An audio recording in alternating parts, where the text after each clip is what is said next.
What is up out there? Jeff Lerner here, joining you for our afternoon/evening conversation.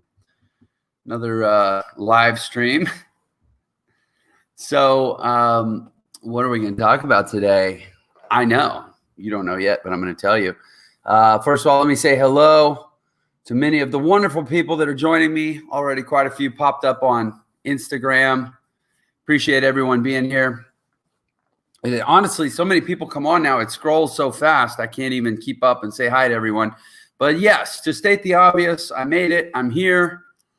My live got significantly delayed tonight, but I'm committed to doing this. Anytime I can do it, I do it.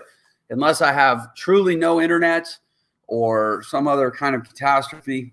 In this case, I couldn't do it on my usual time because we were driving to Vegas. I'm back at the Wynn. This is my spot. I was here a few weeks ago doing lives, you may remember, and I'm back. Anyway, so today we are talking about, actually, this is one of the coolest things that I've learned about. It really from a standpoint of like really being serious about business, not just being kind of flippant, not just being haphazard, not just thinking that winging it is a strategy. You know, you can wing it to a certain point. I've wung it, if you will, to a certain point. What's up, Andrew? What's up, Larry? What's up, Christian? What's up, Andres? What's up, Jeff? What's up, Chadrick? Now I've Caroline. I'm just going to say hi to everyone. JP, what's up? Lexi. I can't say hi to everyone. What's up, Stone? Vegas is good. Just got here. One of the reasons I was a little bit delayed coming on, I got to Vegas, about a 2-hour drive from St. George, and realized I left my wallet behind. So I had to scramble a little bit, and that's been a little disorienting. But here we are. It's all good. Whatever doesn't kill you makes you stronger, right? What's up, Michael? What's up, Don? I literally can't keep up. So anyway, this is one of the books I've read that kind of helped move me from like, I guess you call it ignorance on fire, or just a lot of passion and grit and hustle. And, you know, there's all these sort of things we tell ourselves to feel good about. Like, it's enough to just be really energetic, and it's enough to just be really enthusiastic, and we work on our mindset, and that's all true. That's the non-negotiable. You know, I had a conversation today with a guy. He said he was talking about something else, but he's like, that's your dial tone. Like, you pick up the phone and there's a sound. The dial tone is like the baseline, right? It's like, now what are you going to do? Enthusiasm, optimism, grit, hustle, perseverance, stamina, endurance. Those are the dial tone of being a really successful, you know, business person or entrepreneur. Like, they're the baseline. You don't get the option around those things, but you still. And so, you know, for a lot of people, especially if you're coming out of, you know, more traditional employment contexts where maybe it's just about checking the box and you know, fulfilling the role description, then it's like, well, why would I be super enthusiastic? Why would I be next level, over the top, you know, kind of extra in this world? You know, it doesn't pay you a dividend in a job. It's not like if you have twice as much hustle and twice as much enthusiasm and twice as much energy that you pump into your surrounding environment at the office place, they're not going to pay you twice as much.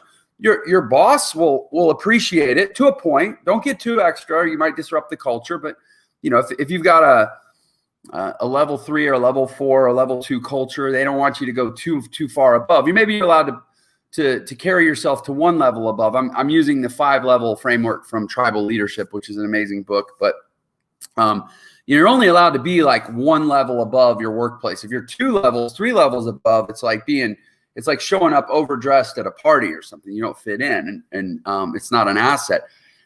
Whereas in entrepreneurship, there's no such thing as being too enthusiastic, too optimistic, too driven, too positive.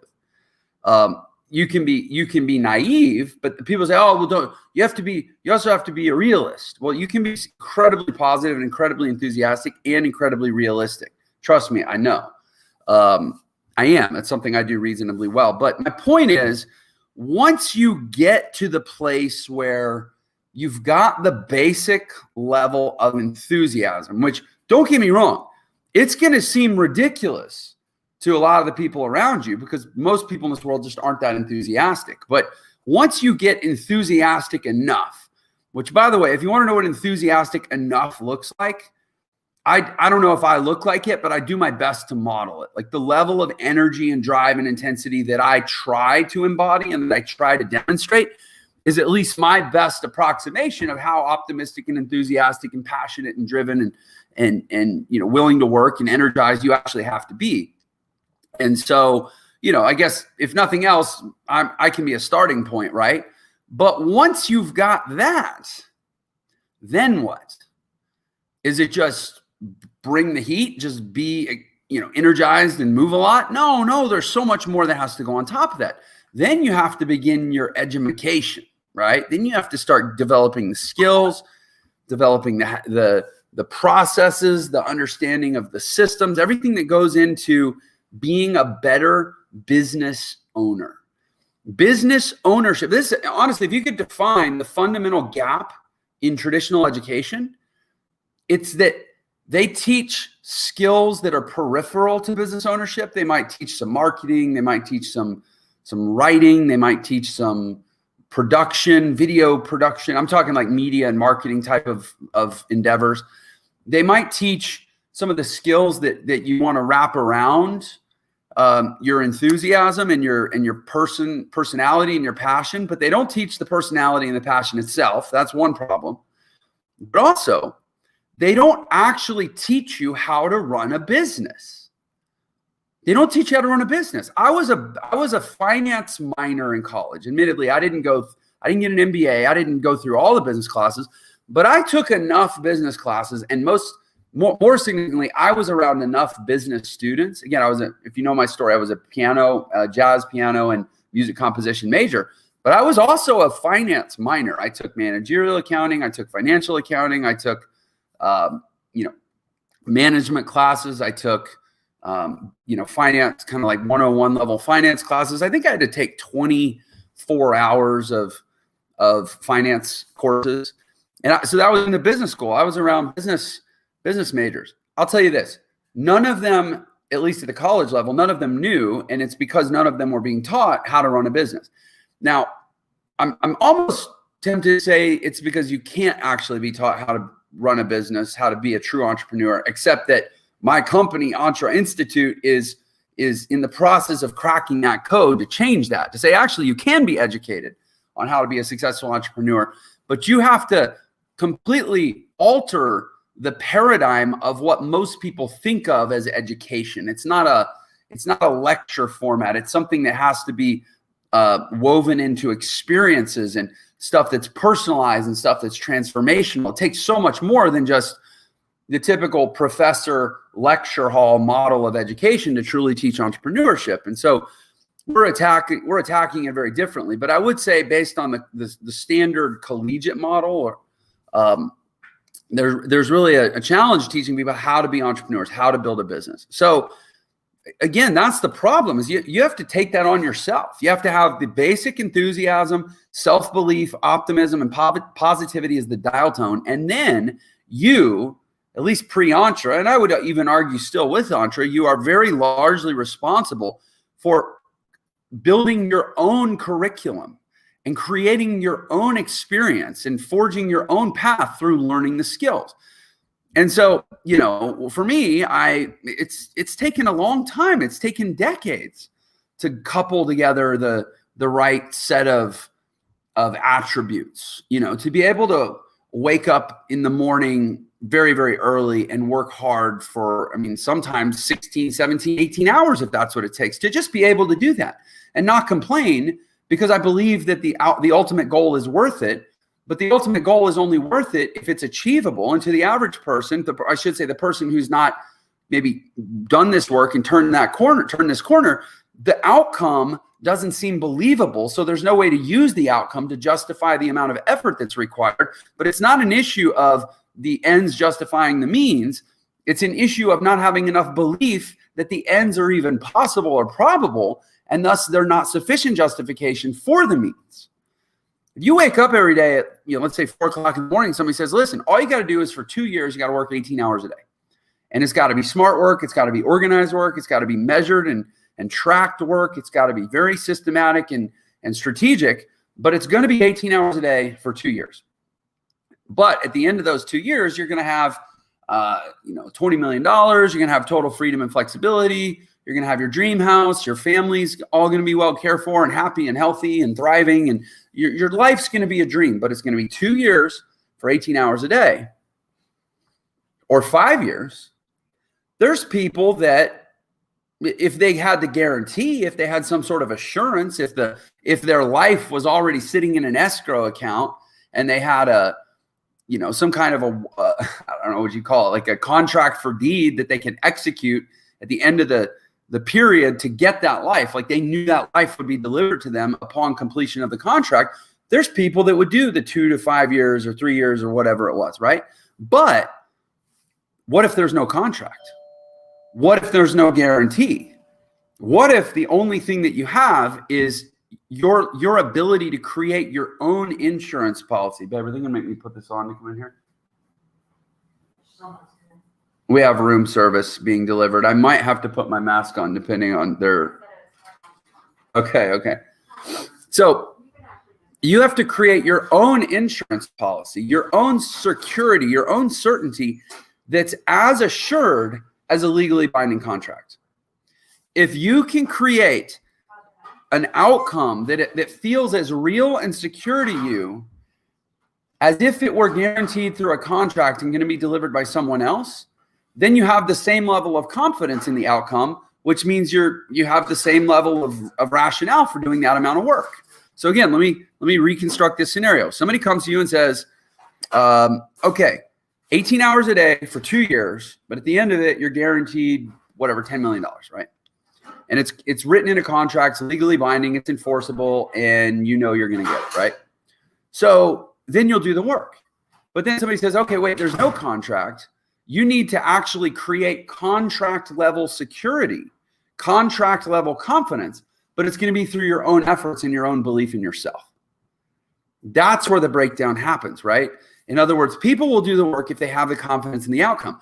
People have the confidence in the outcome if they have certainty in the outcome. But the certainty, it never comes from some legal contract. It never comes because your life is sitting in an escrow account waiting to be delivered to you upon completion of some term. It comes from your own level of confidence, certainty, and belief in yourself. How good a bet are you, right? And you have to build that. It takes years. It could take decades to build that. If, depending on where you're coming from, your background, how much unwinding and unlearning you have to do, how stubborn you are.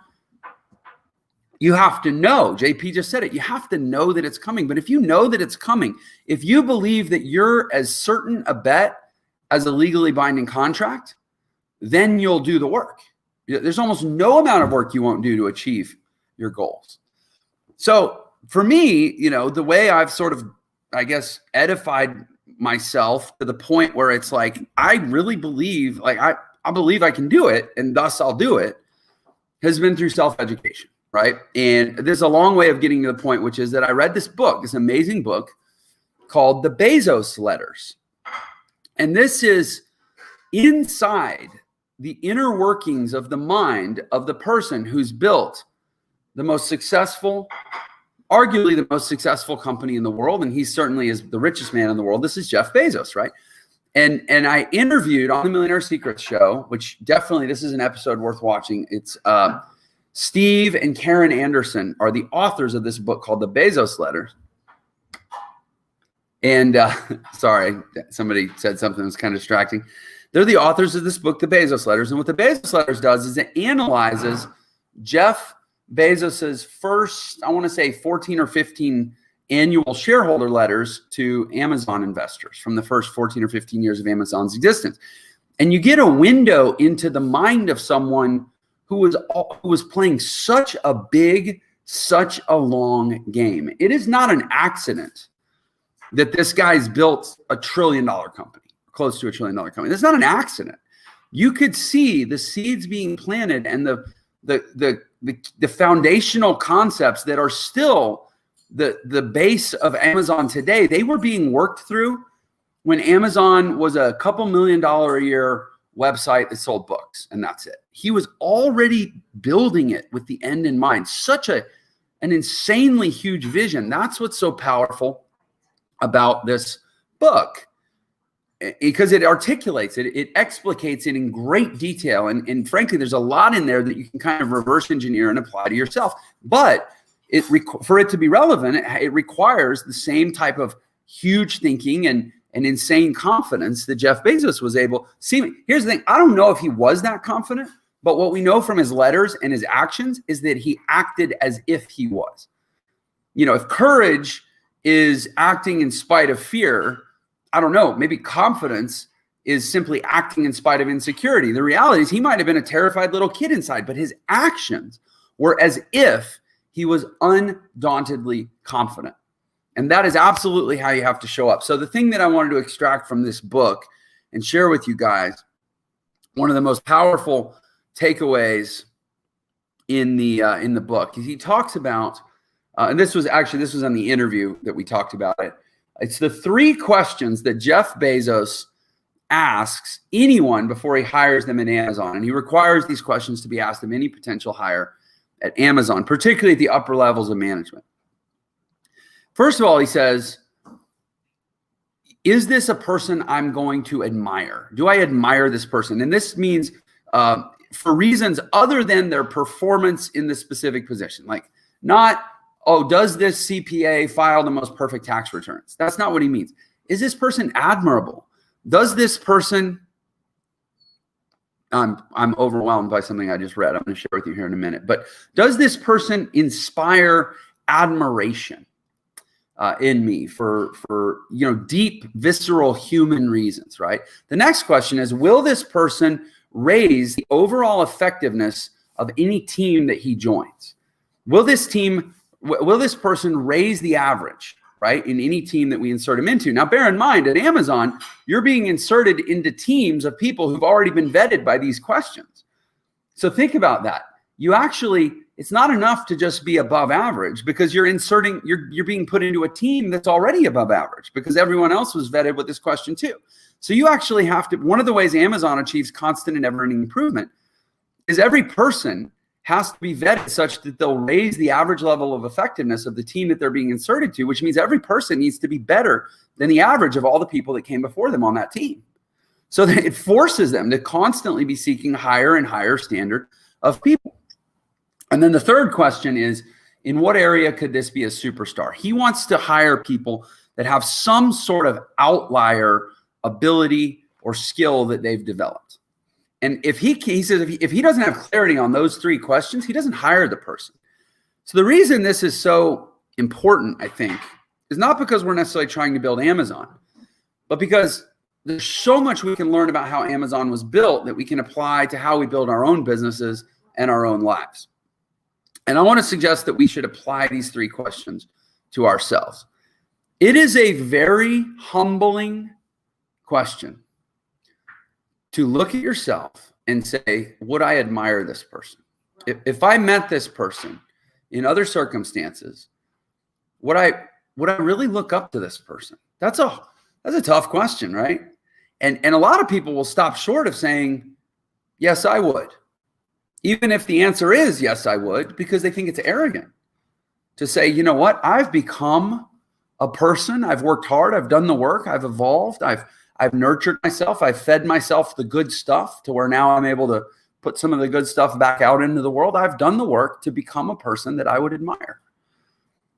That's hard. That's hard for a lot of people. They have this, it's like almost like a tallest nail gets the hammer kind of insecurity of like, well, I can't feel that good about myself. Think about that statement. I can't feel that good about myself. I'll tell you right now, you're dead on arrival as an entrepreneur if you preclude the possibility from your own life of feeling that good about yourself. Entrepreneurship is about many things, but one of those things is about objectivity, the ability to be objective. Tony Robbins says one of the greatest entrepreneurial skills is the ability to see things as bad as they are, but no worse. As bad as they are, not better than they are, but never worse than they are. The opening line of The Road Less Traveled by Scott Peck, he says, sanity is the ability to see things exactly as they are, regardless of the consequences. In other words, the ability to look at yourself and see yourself exactly as you are. If you're admirable, see yourself as admirable. If you're deplorable, see yourself as deplorable. If you're some point in between, see yourself exactly as you are. That is a sane mind. And I promise you, entrepreneurialism requires sanity and clarity of thought. And again, with the Tony Robbins statement, to see yourself exactly as you are, no better, but never worse. So much of our culture is predicated around false modesty. And I will tell you, it has no place in entrepreneurial success. It'll be your undoing. If you're afraid to be too great, you'll never be even good as an entrepreneur, because to even be a good entrepreneur, frankly, requires you to, at some level, be a great human. Entrepreneurship is a whole other standard. It's like to be a good NBA player, you have to be a great athlete. Just being a great athlete from amongst all humans qualifies you potentially to maybe even like make the team in the NBA. It doesn't mean you're going to be a great NBA player. That's a whole other level of development, right? To be a good entrepreneur, to even be a capable, functional entrepreneur, in some ways, you've got to develop a base of skills and attributes that would probably qualify you as great amongst the entirety of men. And so can you look at yourself and admire yourself? Can you look at yourself and say, in whatever group I have to operate in, do I raise the average level of effectiveness? That's, again, a tough question. But the nice thing about that is you're not saying, am I better than the group that I find myself in? You're saying, will I raise the average level of effectiveness? And a lot of that just comes down to conscious control and discipline and energy, right? You can raise the average level of effectiveness in just about any group simply by committing yourself to raising the average level of effectiveness in just about any group. But understand, as an entrepreneur, you know what Richard Branson says, the number one role of an entrepreneur is to attract capital from vendors, capital from investors, capital from your team members, capital from banks, human capital too. The ability to attract, resources to yourself, fungible monetary resources, human resources, the ability to attract resources to yourself is pretty much the number one requirement of being an entrepreneur. But in order to do that, you have to have an attractive quality that's based on having something to offer the people around you, right? Which means by definition, you have to have at least the ability to walk into a group of people and add value to the group, which would imply the potential to raise the effectiveness of the group. You have to develop yourself. I'm looking at some great comments here. You have to develop yourself to the point where you do have the ability to raise the average of the group around you. You have the confidence to admire yourself, in part for your ability to do so. And then especially, and I think this is really important if you want to have outlier success, you're probably going to need to develop some sort of outlier skill or attribute. Jeff Bezos looks at people and he says, how is this person willing to be going to likely emerge as a superstar? And when you hear him talk about it, he talks about it can be as simple as this guy is going to be the life of every company party.